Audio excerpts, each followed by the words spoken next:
Welcome you all बच्चों। My name is DHM sir और मैं पिछले 3 साल से कोटा रेजोनेंस में मैथमेटिक्स पढ़ा रहा हूँ। तो यहाँ पर बच्चों आज डिस्कस कर रहे हैं ब्लैक बुक का एक्सरसाइज नंबर 1 क्वेश्चन नंबर 2 और चैप्टर आपको पता ही है 17।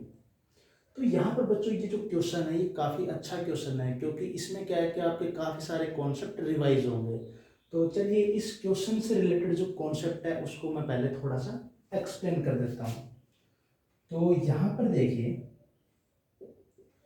मान लो एक लाइन मिरर है। जैसे यहाँ पर हमने इस साइड क्या है, पॉलिश की हुई है, ये लाइन मिरर है, ठीक है, लाइन मिरर।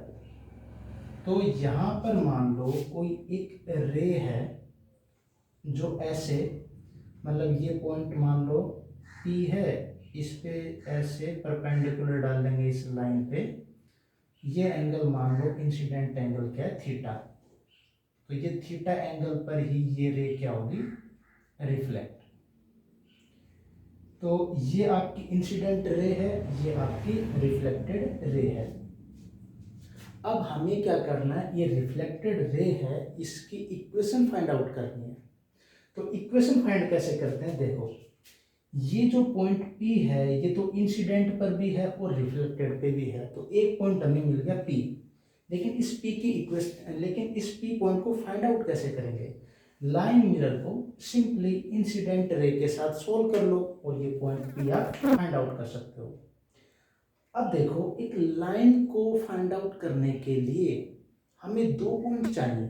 अब 2 पॉइंट आप कैसे फाइंड आउट करोगे, एक पॉइंट मिल गया, एक पॉइंट और कैसे लेके आएंगे। देखो बच्चों, उसका सिंपल सा तरीका होता है। पहला तरीका, आप इसके ऊपर ये जो इंसिडेंट रे है इसके ऊपर कोई एक पॉइंट अज्यूम करो जो इसको सेटिस्फाई कर रहा है, उसकी इमेज लाइन मिरर में आप ले लो, ठीक है। वो पॉइंट इस लाइन से ही होकर पास करेगा, ठीक है। तो इसका मतलब एक पॉइंट यहाँ पर अज्यूम करो इंसिडेंट रे के ऊपर और उसका इमेज ले लो आप किसमें, लाइन मिरर में। तो 2 पॉइंट मिल गए, एक P और एक ये जिस पॉइंट की ये इमेज आई है। तो इस पॉइंट और इस पॉइंट की हेल्प से हम जो रिफ्लेक्टेड रे है उसकी इक्वेशन फाइंड आउट कर सकते हैं, पहला तरीका। दूसरा तरीका देखो थोड़ा कॉम्प्लिकेटेड है, स्लोप फाइंड आउट करके, उसको मैं अभी नहीं बता रहा। लेकिन एक और ऐसा ही तरीका हम कैसे यूज कर सकते हैं, देखो आप इसकी इक्वेशन फाइंड आउट कर लो। जो ये परपेंडिकुलर हमने बनाया है ना, इसकी इक्वेशन फाइंड आउट कर सकते हो। स्लोप तो इसके परपेंडिकुलर है लाइन मिरर के, ठीक है। और पॉइंट हमें मिल गया P, तो एक पॉइंट मिल गया, लाइन की स्लोप हमें पता है, तो हम इसकी इक्वेशन फाइंड कर सकते हैं, ठीक है। और फिर इस पॉइंट की इमेज आप इसमें ले लो, जो ये इक्वेशन हमने फाइंड आउट की है ना इसमें, वो पॉइंट इस लाइन के ऊपर ही आएगा। तो 2 पॉइंट मिल गए। लेकिन इसमें एक्स्ट्रा चीज क्या हो गई कि हमने पहले इसकी इक्वेशन फाइंड आउट की और बाद में हमने रिफ्लेक्शन ही तो लिया है। तो कुल मिला के अगर आपको मिरर इमेज लेनी है तो आप यहाँ से ही ले लो ना, लाइन मिरर में। इसकी इक्वेशन तो हमें पहले से ही पता होगी, तो हमें तो इक्वेशन फाइंड भी नहीं करनी पड़ेगी। तो आई होप ये जो कॉन्सेप्ट है अच्छे से रिवाइज हो गया होगा। ब्लैक बुक को सोल्व कर रहे हो इसका मतलब थ्योरेटिकल आप काफ़ी अच्छे होने चाहिए। तो अब बात करते हैं इस क्वेश्चन की। If L is the line whose equation is ax plus by, ax plus by equals to C. Let M be the reflection of L through the y-axis. जो ये आपकी लाइन है L, अगर इसका हम y-axis से reflection लेंगे तो जो रिफ्लेक्टेड रे आएगी उसको हम बोल रहे हैं M। तो यहाँ पर इसको समझने की कोशिश करो। ये है आपकी y-axis, ये है आपकी x-axis। देखो हमें तो इक्वेशन फाइंड करनी है, तो हम जो ये लाइन है इसको कैसे भी अज्यूम कर सकते हैं, क्योंकि हम फाइनली 2 पॉइंट फाइंड आउट करेंगे और उससे रिफ्लेक्टेड जो रे है उसकी इक्वेशन फाइंड कर लेंगे। तो यहाँ पर देखिए, मान लो इस लाइन को हमने ऐसे अज्यूम कर लिया L को। तो वाई एक्सिस से रिफ्लेक्शन देखना है, इसका मतलब इधर हमने मान लिया कि ये पॉलिश्ड है, ठीक है, इधर से हमने पॉलिश कर रखी है। तो इस पॉइंट पर नॉर्मल खींचो, तो ये नॉर्मल सिंपली एक्स एक्सिस के क्या होगा, पैरेलल। ये एंगल मान रहे हैं थीटा है, तो ये एंगल भी क्या होगा बच्चों, थीटा। तो ये जो रे है ना, इसको हम बोल रहे हैं एम। इसकी इक्वेशन हमें फाइंड करनी है। तो ये पहले मान लेते हैं ये पॉइंट ए है, इसकी इक्वेशन फाइंड करना काफ़ी सिंपल है। इस लाइन एल को वाई एक्सिस के साथ सोल्व कर लो। तो यहाँ पर एक्स की वैल्यू क्या होगी, सिंपली 0। एक्स की वैल्यू 0 डालोगे तो वाई की वैल्यू क्या आएगी, c/d। ये पॉइंट हमें मिल गया। अब देखो काम की बात सुनो, वो क्या है, ये पॉइंट निकालना ये तो काफ़ी सिंपल है, सब निकाल लेंगे। दूसरा पॉइंट कैसे निकालोगे, उसके लिए क्या करोगे, या तो आप ऐसा करो, यहाँ पर एक पॉइंट अज्यूम करो। देखो मैं ऐसे बता रहा हूँ, यहाँ पर एक पॉइंट अज्यूम करो जो इसको सेटिस्फाई करे, ax + by = c को। उसका रिफ्लेक्शन किस में लोगे, वाई एक्सिस में, जो यहाँ पर आएगा मान लो, और वो किससे पास करेगा, इसी लाइन से। 2 पॉइंट मिल जाएंगे। लेकिन देखो उसमें कितनी बड़ी प्रॉब्लम होगी, पहले एक पॉइंट अज्यूम करोगे, चलो वो तो सिंपल है, कर लोगे, लेकिन उसके बाद आपको इसमें रिफ्लेक्शन निकालना पड़ेगा वाई एक्सिस में। इससे ज़्यादा सिंपल क्या रहेगा वो देखो। मैं क्या कर रहा हूँ, इस लाइन को ऐसे डॉट डॉट करके आगे बढ़ा रहा हूँ, ठीक है, ऐसे डॉट डॉट करके मैंने इसको आगे बढ़ाया। मैंने क्या किया, मैंने ये पॉइंट फाइंड कर लिया। इस पॉइंट को फाइंड करने में कौन सी बड़ी प्रॉब्लम है, इसको बी डैश मान लो पॉइंट को, एक्स एक्सिस के साथ सोल्व करो तो वाई की वैल्यू 0 रख दो, तो c/a तो x कोऑर्डिनेट आ गया, और y तो यहाँ पर एक्स एक्सिस पे 0 होगा, सिंपल। अब y एक्सिस में, y एक्सिस से जो इस लाइन की मिरर इमेज निकाल रहे हो, तो इस पॉइंट की इमेज भी तो यही पॉइंट होगा।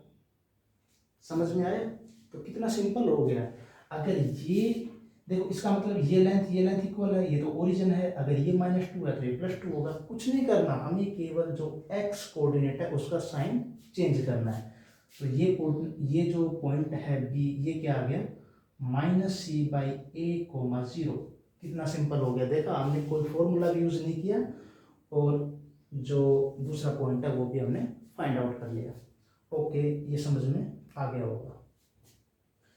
तो 2 पॉइंट मिल गया ए और बी। अब हम m की इक्वेशन फाइंड आउट कर सकते हैं। तो m की इक्वेशन क्या आएगी वो देखो, y - y1, x1 y1 x2 y2 ऐसे मान लो। तो y - y1 = m, y2 - y1 0 - c/d upon x2 - x1 -c/a - 0 into x - x1। तो y की वैल्यू क्या आ गई बच्चों, a/b इंटू x + c/b। तो ये जो m है इसकी इक्वेशन हमने फाइंड आउट कर ली। तो इसको नोट कर लीजिए, मैं इस डायग्राम को रब कर रहा हूँ, ठीक है। तो यहाँ पर जो m है इसकी इक्वेशन लिख देते हैं, y = a/b x + c/b। तो ये हमने जो m है इसकी इक्वेशन फाइंड आउट कर ली। अब देखिए बच्चों, अब हमें बोला जा रहा है let m be the reflection of l through the y axis, ठीक है, and let n be the reflection of l through the x axis. x axis से जो ये लाइन है इसका रिफ्लेक्शन क्या है, इसके रिफ्लेक्शन को हम बोल रहे हैं n। तो मान लो y एक्सिस से अगर इसका रिफ्लेक्शन नहीं हुआ तो लाइन l ऐसे आती, और ये किससे रिफ्लेक्ट होती बताओ, ये रिफ्लेक्ट होती x एक्सिस से। तो x एक्सिस को पॉलिश कर रखा होगा तभी तो ये रिफ्लेक्ट होगी। तो यहाँ पर देखिए, इस पॉइंट के ऊपर हम क्या करेंगे, एक नॉर्मल खींचेंगे, जितने एंगल से ये इंसिडेंट होगी उतने ही एंगल से ये रिफ्लेक्ट होगी, ठीक है। और इसको हम क्या बोल रहे हैं, एम। अच्छा बच्चों, एक चीज़ के बारे में बता देता हूँ, लाइन और रे में क्या डिफरेंस है। जैसे मान लो ये लाइन है, लाइन का मतलब तो माइनस इन्फिनिटी से प्लस इन्फिनिटी की तरफ जाएगा, और मान लो इसका कोई पोर्शन हमने काट दिया ऐसे, ठीक है, और ये एक साइड जा रही है, इसको हमने फिक्स कर दिया, यहाँ से कट कर दिया, तो ये रे कहलाती है। और लाइन सेगमेंट का मतलब क्या होता है, जैसे ये लाइन है, इसका कोई सेगमेंट की अगर हम बात करें तो ये आपका लाइन सेगमेंट होता है। तो लाइन रे, लाइन सेगमेंट, इसमें कंफ्यूज होने की जरूरत नहीं है। अब मुझे बताओ, जो n है इसकी इक्वेशन कैसे फाइंड आउट करोगे। तो कहोगे सर एक पॉइंट तो हमने फाइंड आउट कर ही लिया ना, यहाँ से तो ये पास कर ही रही है, दूसरा पॉइंट और फाइंड कर लेते हैं। तो उसके लिए आप क्या कहोगे, सर हमारे पास कई तरीके हैं। कैसे, हम इस लाइन के ऊपर एक पॉइंट यहाँ पर एज्यूम करेंगे, उसका रिफ्लेक्शन एक्स एक्सिस में लेंगे और वो इससे पास करेगा, पहला तरीका। कोई बच्चा कहेगा सर मैं तो इसकी इक्वेशन फाइंड आउट करूँगा, ये इक्वेशन, और फिर इसका जो मतलब रिफ्लेक्शन है, इस पॉइंट का रिफ्लेक्शन वो यहाँ पे आ जाएगा अगर इस परपेंडिकुलर में देखेंगे। तो ये तरीके आप लगा सकते हो, इन डिटेल आपने थ्योरी पढ़ी है तो नो प्रॉब्लम। लेकिन मुझे जो यहाँ पर बताना है उसको देखो, मैं क्या कर रहा हूँ, मैं इसको ऐसे डॉट डॉट करके मैंने इसको पीछे बढ़ाया ऐसे, ठीक है। तो यहाँ पर क्या हो रहा है बच्चों, इस चीज़ को ध्यान से देखो कि हम एक्स एक्सिस में रिफ्लेक्शन देख रहे हैं, तो इस पॉइंट की जो इमेज है एक्स एक्सिस में वो यही तो होगी, ठीक है। तो ये पॉइंट फाइंड करना कितना इजी है। कैसे, अरे ये पॉइंट जब आपने फाइंड कर लिया 0,c/b, तो ये पॉइंट क्या आएगा बताओ, 0,-c/b। ओरिजिन है ना, ये लेंथ और ये लेंथ तो इक्वल है, ठीक है। तो अब समझ में आ गया, दूसरा पॉइंट हमने कितने इजीली हमने इसको फाइंड आउट कर लिया। ओके, तो ये बात आपको समझ में आ गई। इसका मतलब अब हम इजीली जो n है उसकी इक्वेशन फाइंड आउट कर सकते हैं। तो y minus y1 equals to m, y2 minus y1 upon x2 minus x1 into x minus x1। तो y क्या आ गया बच्चों, यहाँ से a/b इंटू एक्स माइनस ए से ए कैंसिल c/b। तो ये आपकी n जो है इसकी इक्वेशन आ गई। तो n की इक्वेशन लिख देते हैं यहाँ पर, क्या आ गई बच्चों, y equals to a/b into x minus c/b। तो ये इक्वेशन भी हमने फाइंड आउट कर ली। तो अब तो कंक्लूजन आप इजीली देख सकते हो। देखो दोनों इक्वेशन फाइंड आउट कर ली, दोनों के बारे में बात कर रहे हैं, तो सब कुछ हम फाइंड कर सकते हैं। The x intercepts of m and n are equal. अच्छा, यहाँ से निकालना चाहो यहाँ से निकाल लो, फिगर से इंटरप्रेट करना चाहो तो यहाँ से कर सकते हो, सब कुछ चलेगा। कैसे, देखो अगर आप इक्वेशन से फाइंड आउट करना चाहते हो तो y की वैल्यू 0 रखो, तो y की वैल्यू 0 रखोगे क्योंकि x इंटरसेप्ट निकालना है। तो m के लिए जो x इंटरसेप्ट है m के लिए वो क्या आएगा, a/b into x plus c/b equal to 0। तो x क्या आ गया, माइनस c/a। और जो n है यहाँ से क्या आएगा, x इक्वल्स टू c/a। वो तो यहाँ पे भी दिख रहा है ना, देखो n का जो इंटरसेप्ट है वो क्या है, माइनस c/a। देखो माइनस c/a और ये कितना c/a, तो फिगर से देख सकते हो। तो क्या ये दोनों इक्वल हैं, तो कहोगे जैसे ये कहाँ पे इक्वल दिख रहे हैं, तो बिल्कुल भी इक्वल नहीं है। बिल्कुल सही बात है, लेकिन बच्चों ये इक्वल हो सकते हैं, जब c की वैल्यू 0 हो जाएगी तो ये इक्वल हो सकते हैं। ये पॉसिबिलिटी तो है, लेकिन क्वेश्चन में क्या कहा है, for all choices of a b and c, मतलब a b और c की सभी वैल्यू के लिए x इंटरसेप्ट m और n का क्या होना चाहिए, इक्वल, जो तो गलत है क्योंकि केवल c इक्वल टू 0 के लिए ही ये दोनों इंटरसेप्ट क्या होंगे, इक्वल। तो इसका मतलब ऑप्शन ए हमारा परफेक्ट नहीं है। लेकिन फिर भी अगर for all choices of A B and C नहीं बोला जाए तो मोर देन वन में आप एक की भी पॉसिबिलिटी बनती है कि ये सही हो सकता है, ठीक है ना, वो पॉसिबिलिटी है। लेकिन according to question option A is not correct. अब देखो ऑप्शन बी की बात कर रहे हैं, the Y intercept of M and N are equal. तो एम और एन का वाई इंटरसेप्ट निकालना है, एक्स को 0 पुट कर दो, तो एम का Y intercept C by B, M का जो वाई इंटरसेप्ट है सी बाई बी, और एन का जो वाई इंटरसेप्ट है माइनस सी बाई बी। तो क्या ये आपको इक्वल दिख रहा है? वो भी इक्वल नहीं है, केवल सी इक्वल टू 0 के लिए इक्वल होगा।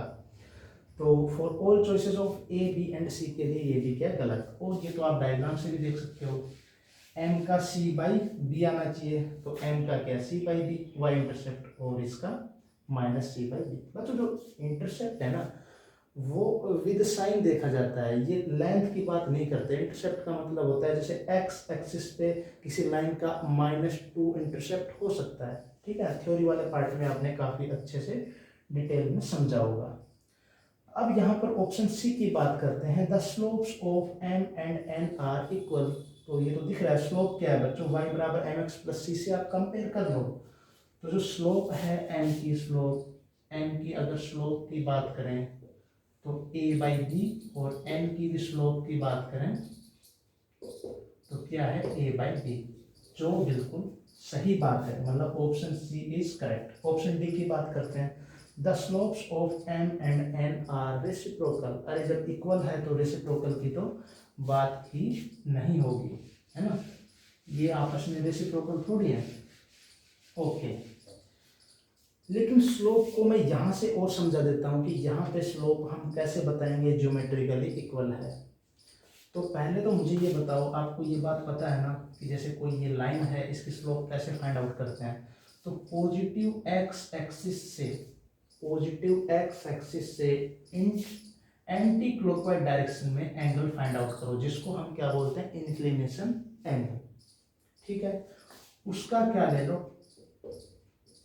टेंजेंट टेन थीटा, वो क्या होता है आपका स्लोप। तो स्लोप के बारे में जो कहानी है वो आपको समझ में आ गई होगी, स्लोप कैसे फाइंड करते हैं। तो कुल मिला के मुझे एक तो ये एंगल फाइंड करना है, ये, और इसी तरीके से मुझे इस लाइन के स्लोप के लिए ये एंगल फाइंड करना है। ये एंगल फाइंड करना बच्चों बिल्कुल सिंपल सी बात है। कैसे, ये टोटल एंगल 90 डिग्री होगा, ये अगर थीटा है तो ये क्या होगा 90 माइनस थीटा, ये 90 है, ट्राइंगल में जो सम होगा इंटीरियर एंगल का 180 डिग्री होगा, इसका मतलब ये एंगल क्या होगा बच्चों, थीटा। तो ये लाइन पे पूरा एंगल 180 डिग्री बनेगा इस पॉइंट के अराउंड, ये एंगल 180 डिग्री, तो ये कितना होगा 180 डिग्री माइनस थीटा। तो ये एंगल भी क्या आना चाहिए 180 डिग्री माइनस थीटा। चलो चेक करते हैं। अच्छा, ये जो एक्सिस है एक्स और ये एक्सिस है, ये तो आपस में पैरेलल हैं, तो ये लाइन अगर यहाँ पर थीटा बना रही है तो ये एंगल भी कितना बनेगा, ये थीटा।